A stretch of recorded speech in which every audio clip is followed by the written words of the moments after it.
ورنہ یہ نسل اجالوں کو ترس جائے گی۔ حضرات السامعین، ابھی یہ بچے جو مکالمہ پیش کر رہے تھے نہایت ہی نصیحت آموز مکالمہ تھا، اور میں زیادہ گفتگو نہیں کروں گا، صرف اتنا ہی کہوں گا کہ اس مکالمے سے محسوس ہو رہا تھا کہ مدرسہ ہادہ کا جو تعلیمی نظام ہے یقیناً اس پر انتھک محنت کی جا رہی ہے۔ اللہ تبارک و تعالی ان کے اساتذہ کو ان کی محنتوں کو قبول فرمائیں۔ آئیے اب اس پروگرام کو آگے بڑھاتے ہیں، اب ایک ایسے بے مثال خطیب کی طرف بڑھتے ہیں جن کی شخصیت قابل رشک ہے، جن پر قوم و ملت کو بڑا ناز ہے، جن کی شعلہ بیانی سے حرارت ایمانی میں اضافہ ہوتا ہے، جو بھی ان کو سنتا ہے اس کی سماعت جاگ جاتی ہے۔ یہ محترم اور معتبر شخصیت مقرر شیریں بیاں حضرت مولانا مفتی محمد حسن قاسمی، شیخ الحدیث مدرسہ نور الاسلام شاہ پیر گیٹ میرٹھ و امام و خطیب مسجد فیض عام انٹر کالج میرٹھ۔ میں حضرت والا سے گزارش کروں گا کہ حضرت والا اپنے نورانی خطاب سے سامعین کو مستفیض فرمائیں۔ حضرت مولانا مفتی محمد حسن صاحب قاسمی دامت برکاتہ۔ سبھی حضرات جو ادھر ادھر بیٹھے ہیں وہ پنڈال میں تشریف لے آئیں، بہت ہی بہترین بیان ہوگا، نصیحت و برا، کہیں ہم محروم نہ ہو رہ جائیں، اس لیے سبھی حضرات سے گزارش ہے جو ادھر ادھر بیٹھے ہیں فوراً۔ الحمدللہ الذی ابدع الافلاک والارضین وتبارك الذي نزل الفرقان على عبده ليكون للعالمين نذيرا وتبارك الذي بيده الملك وهو على كل شيء قدير الذي خلق الموت والحياة ليبلوكم أيكم أحسن عملا ونشهد أن لا إله إلا الله وحده لا شريك له له الملك وله الحمد وأكبره تكبيرا ونشهد أن سيدنا وسندنا وحبيبنا وشفيعنا ونبينا ومولانا وسندنا محمدًا عبده ورسوله صلى الله تعالى عليه وعلى آله وأصحابه وبارك وسلم تسليماً كثيراً كثيراً أما بعد فأعوذ بالله السميع العليم من الشيطان الرجيم وذكر فإن الذكرى تنفع المؤمنين صدق الله العلي العظيم۔ بزرگان محترم، معزز اور موقر علماء کرام، نوجوان ساتھیوں اور پیارے بچوں، آپ کے اس مدرسے کا یہ سالانہ عظیم الشان اجلاس جو کافی دیر سے چل رہا ہے، آپ نے اس مائک اور اس ڈائز کے توسط سے مختلف دین کی باتیں علماء طلباء کی زبانی سنی ہیں، اور اس وقت گھڑی میں 11:15 بج چکے ہیں، اور 15 منٹ کے بعد تاریخ تبدیل ہو کر 15 تاریخ کا آغاز ہو جائے گا۔ مجھے جو خطاب کے لیے اور بیان کے لیے مدعو کیا گیا تھا 14 تاریخ لکھوائی گئی تھی، مگر 15 منٹ کے بعد تاریخ تبدیل ہو رہی ہے۔ بہرحال آپ حضرات کافی دیر سے پروگرام سن رہے ہیں اور شاید پروگرام سنتے سنتے آپ کی میموری وہ پوری ہو چکی ہے۔ میری ڈائری کے اعتبار سے تاریخ بھی بدل رہی ہے اور پروگرام کے سننے کے اعتبار سے آپ کی میموری بھی پر ہو چکی ہے۔ اب ایسی حالت میں کیا کہا جائے اور اب آپ کیا سنیں گے، میری سمجھ میں بات نہیں آتی۔ میرے بھائیوں اور بزرگوں، اس وقت میں کوئی تفصیلی گفتگو اور کوئی طویل بات آپ کے سامنے کہی جائے، یہ یقیناً غیر مناسب اور غیر موضوع ہوگا۔ میں اختصار کے ساتھ چند باتیں آپ کے سامنے عرض کروں گا اور اپنی بات کو ختم کر دوں گا۔ میں نے آپ کے سامنے اللہ وحدہ لا شریک لہ کے مقدس کلام کا ایک حصہ آپ کے سامنے پیش کیا ہے، جس کے اندر حق جل مجدہ نے فرمایا وَذَكِّرْ فَإِنَّ الذِّكْرَى تَنْفَعُ الْمُؤْمِنِينَ، کہ پیغمبر آپ نصیحت کیجئے، نصیحت کرنا ایمان والوں کو نفع دیتا ہے، فائدہ پہنچاتا ہے۔ اللہ کے نبی صلی اللہ علیہ وسلم نے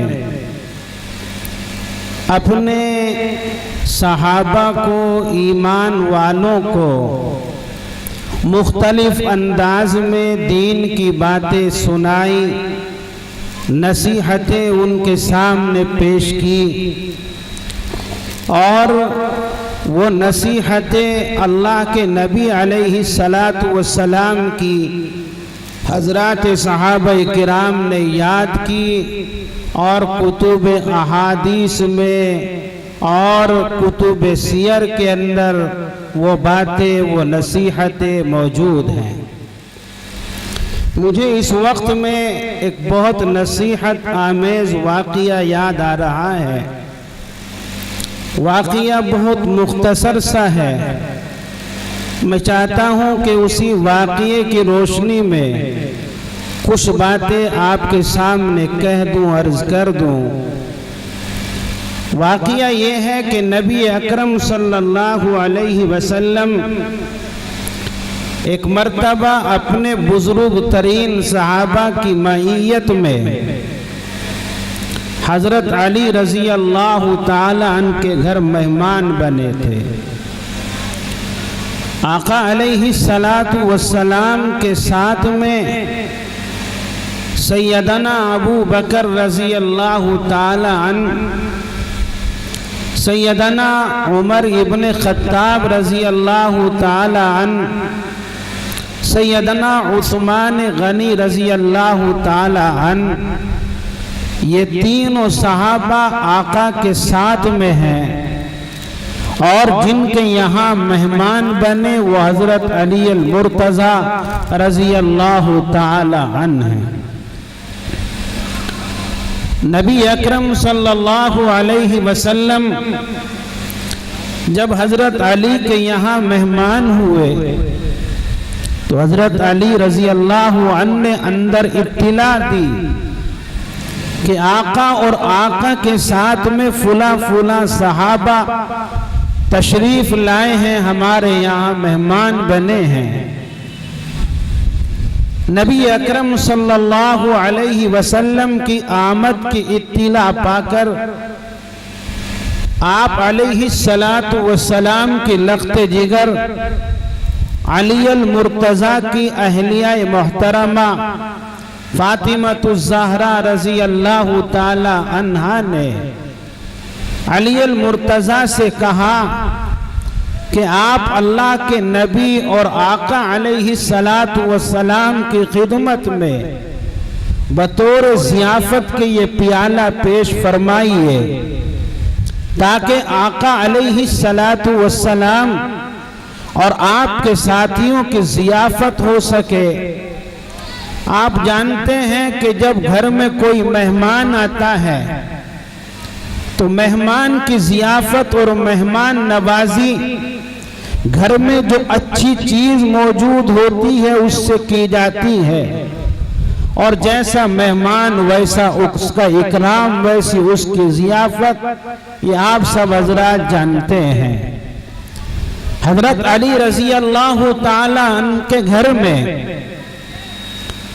اس وقت میں ضیافت کے واسطے، مہمان نوازی کے واسطے ایک پیالے کے اندر شہد رکھا ہوا تھا۔ فاطمۃ الزہرا نے وہ پیالہ شہد کا علی کے حوالے کیا کہ آقا کی خدمت میں لے جاؤ تاکہ آقا بھی اس کو تناول کریں، اور آپ کے ساتھ میں جو صحابہ آئے ہیں وہ بھی اس کو تناول کریں۔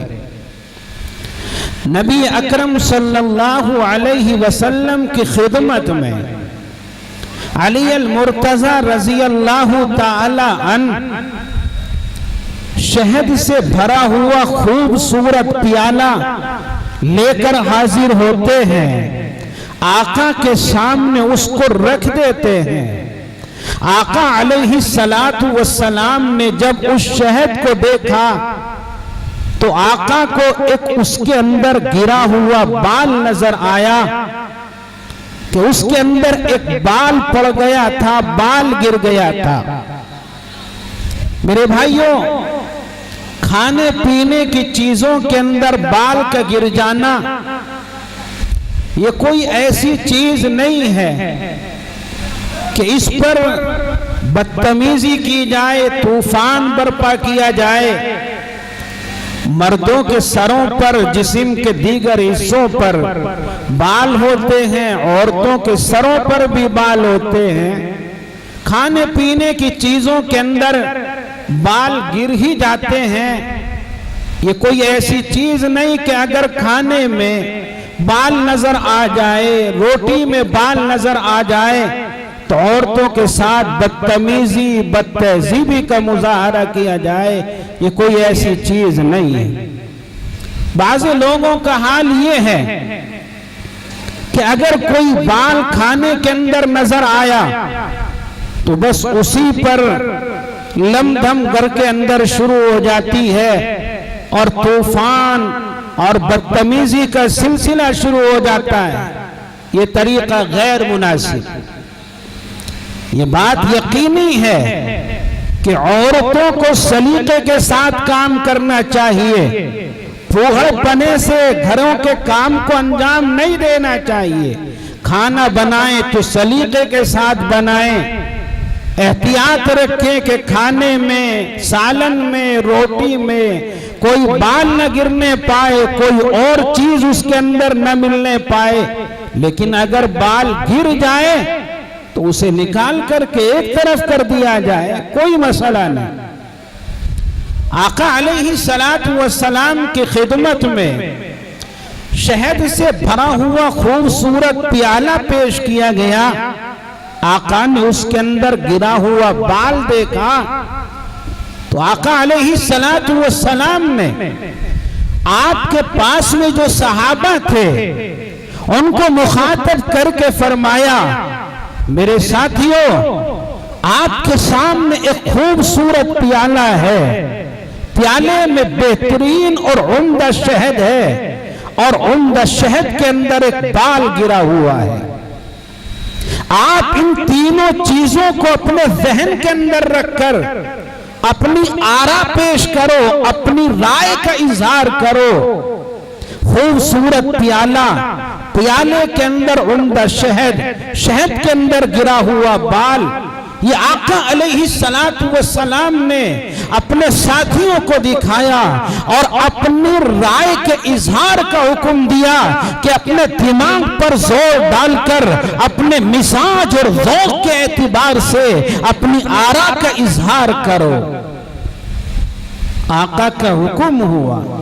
آقا کی مجلس میں ابو بکر ہیں، آقا کی مجلس میں عمر ابن خطاب ہیں، عثمان غنی ہیں، گھر کے فرد اور آج کے مہمانوں کی مہمان نوازی کرنے والے حضرت علی المرتضیٰ ہیں۔ آپ نے ہر ایک کو حکم دیا کہ رائے پیش کرو۔ مجلس میں جب ابو بکر ہو تو رائے دینے کا حق پہلے نمبر پر ابو بکر ہی کو پہنچتا ہے، اس لیے کہ یہ ابو بکر وہی ابو بکر ہے، ایمان لانے میں پہلا ہے، تصدیق کرنے میں پہلا ہے، آقا کے اوپر تعاون نشاور کرنے میں پہلا ہے، آقا کی خدمت کرنے میں پہلا ہے۔ ابو بکر مجلس میں ہو تو ابو بکر ہی کو یہ حق پہنچتا ہے کہ سب سے پہلے نمبر پر اپنی رائے کو ظاہر کرے۔ سیدنا ابو بکر رضی اللہ تعالی عنہ اپنی رائے پیش فرماتے ہیں اور یوں گویا ہوتے ہیں، یا رسول اللہ، یہ جو خوبصورت پیالہ ہے اس کی مثال ایمان والے کے دل کی ہے۔ ایمان والے کا دل خوبصورت برتن کی طرح ہے، اور اس ایمان والے کے دل میں جو اللہ پاک نے ایمان کی دولت کو رکھا ہے یہ عمدہ شہد کی طرح ہے، اور اس ایمان کو اخیر دم تک بچا لینا، اخیر دم تک اس ایمان کی حفاظت کر لینا یہ بال کی طرح ہے۔ جس طرح سے بال باریک ہے اسی طرح سے اپنے ایمان کو بچا کر کے لے جانا یہ بال کی طرح باریک کام ہے اور ایک مشکل کام۔ ابو بکر اپنی رائے پیش فرماتے ہیں، اور ابو بکر کا ذوق، ابو بکر کا مزاج، اس مزاج کے اعتبار سے بہت ہی عمدہ مثال پیش کی کہ خوبصورت برتن ایمان والے کے دل کی اس کو مثال میں پیش کیا کہ قلب مومن خوبصورت برتن کی طرح ہے، اور ایمان والے کے دل میں ایمان کا تحفہ اور ایمان کی دولت یہ خوبصورت اور عمدہ شہد کی طرح ہے، اور اس ایمان کی حفاظت کرنا یہ بال کی طرح باریک کام ہے۔ یہ حضرت ابو بکر نے اپنی رائے کا اظہار فرمایا۔ میرے بھائیو، ایمان جس چیز کے اندر اللہ نے رکھا ہے وہ ایمان والے کا دل ہے، اور ایمان والے کا دل یہ ایک آفاقی چیز ہے، اوپر سے آئی ہوئی چیز ہے۔ یسألونک عن الروح قل الروح من امر ربی، اللہ کے پیغمبر سے لوگوں نے سوال کیا تھا روح کیا ہے، اللہ نے جواب دیا، پیغمبر بتلا، قل الروح من امر ربی، یہ روح یہ جان میرے رب کا امر ہے۔ روح دل کے اندر ہوتی ہے، جان دل کے اندر ہوتی ہے، اور یہ آفاقی چیز ہے۔ انسان کا پورا جسم خاکی ہے، اللہ نے سر کو بنایا مٹی سے بنایا، ہاتھوں کو بنایا مٹی سے بنایا، جسم و جسے کے ہر عضو کو اللہ نے مٹی سے وجود بخشا ہے، لیکن ایمان والے کا دل یہ آفاقی چیز ہے، اللہ کی طرف سے اس کے اندر ایک خاص نعمت ہوتی ہے۔ عزیزان گرامی، یہ ایمان بہت ہی قیمتی چیز ہے، اور انسان کے پاس اگر ایمان ہے تو سب کچھ ہے، اگر ایمان نہیں ہے دنیا کی دولتیں ہیں کچھ نہیں ہے، دنیا کی حکومت ہے کچھ نہیں ہے، سرمایہ ہے کچھ نہیں ہے، کسی چیز کی کوئی حیثیت نہیں ہے۔ آپ حضرات نے سنا ہوگا کہ اگر اللہ کی نگاہ کے اندر دنیا کے خزانے کی کوئی اہمیت ہوتی تو اپنے انکار کرنے والوں کو اللہ یہ دنیا کی دولت عطا نہ کرتا۔ ایمان اصل قیمتی چیز۔ آج ہم نے ایمان کی اہمیت کو نہیں سمجھا، آج ہم نے ایمان کے قیمتی ہونے کو نہیں سمجھا۔ یہی وجہ ہے کہ آج ہمارے یہاں جو سب سے سستا سودا ہے وہ ایمان کا سودا ہے۔ جان پر بات پڑ جائے تو ایمان کو نیلام کر دیا جاتا ہے، کوئی دولت پر بات پڑ جائے تو ایمان کو نیلام کر دیا جاتا ہے، کوئی پھنس جائے تو ایمان کا سودا کر بیٹھتا ہے۔ سب سے سستا سودا آج ہم نے ایمان کو جانا۔